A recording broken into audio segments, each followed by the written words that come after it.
Thank you for visiting our channel. Please like, share and subscribe for more exciting food videos. Welcome back.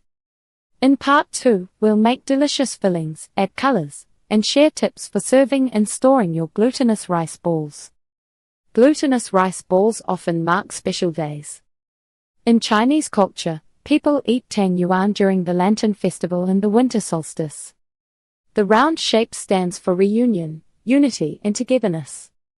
Sharing a bowl with family sends a wish for a complete and peaceful year. Many families also cook them on cold days as a simple dessert.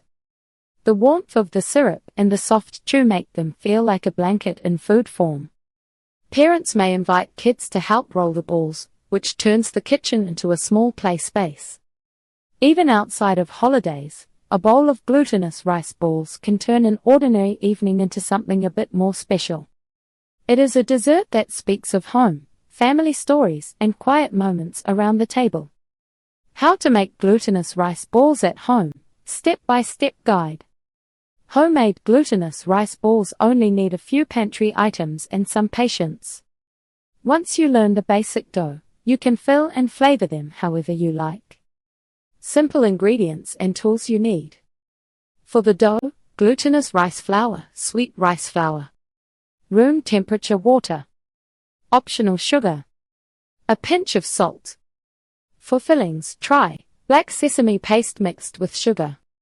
Peanut butter mixed with sugar. Sweet red bean paste. Lotus seed paste. Small chocolate squares or a spoon of chocolate spread.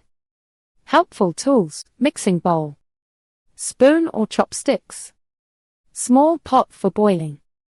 Slotted spoon. Kitchen scale or measuring cups. Glutinous rice flour is not the same as regular rice or wheat flour. If you swap it, you will not get the same chewy, stretchy texture. Regular flour will turn pasty or bready, not bouncy. How to make soft and smooth glutinous rice ball dough. Start with your flour in a bowl. Pour in water a little at a time, not all at once. Use chopsticks or a spoon to mix.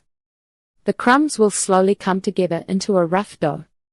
When most of the dry flour is gone, switch to your hands.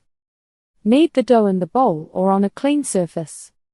You want it to feel like soft Play-Doh. It should not crack when you roll it, and it should not stick all over your fingers. If the dough feels dry or crumbly, wet your fingers and knead again. Add only a tiny splash of water at a time. If it feels sticky and leaves streaks, dust on a bit more flour and knead until it smooths out. Once the dough looks even and smooth, cover it with a damp cloth and let it rest for about 10 to 15 minutes. This short rest makes it easier to shape clean balls later. Shaping and filling the rice balls without breaking them. For plain rice balls, roll the dough into a long log, about the width of your thumb. Cut the log into small pieces, each about the size of a large grape. Roll each piece between your palms to form a smooth ball. For filled rice balls, cut the dough into pieces a bit larger than for plain balls. Roll one piece into a rough ball, then flatten it into a small disc. Place a small amount of filling in the center, about half a teaspoon. Gently pull the edges of the dough up and over the filling. Pinch the seams closed at the top, then roll gently between your hands to smooth. To avoid leaks, keep fillings fairly firm. Chill soft fillings, like peanut butter or chocolate spread, so they are easier to handle. Do not overfill, or the dough will tear. Cooking glutinous rice balls so they stay chewy, not mushy. Fill a pot with enough water so the balls can move freely. Bring it to a steady boil, then lower the heat so it is gently bubbling. Add the rice balls and stir right away so they do not stick to the bottom. Cook until they float to the surface.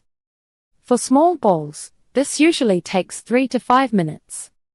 Let them cook for 2 to 3 more minutes after they float so the center cooks through. For larger, filled balls, total cooking time may be 6 to 8 minutes. You can scoop one out and cut it open to check. The center should not look chalky. To serve, you can move the cooked balls into hot sugar syrup or ginger syrup, Serve them in a light brown sugar broth. Pour warm coconut milk over them, with a bit of sugar and salt. Add toppings like sweet osmanthus, toasted sesame seeds, or crushed peanuts. Common mistakes and easy fixes for beginners. That's it for part 2. Now you can make creative, tasty glutinous rice balls anytime. Enjoy your bowls of chewy comfort. Thank you for watching. Please remember to like, share and subscribe.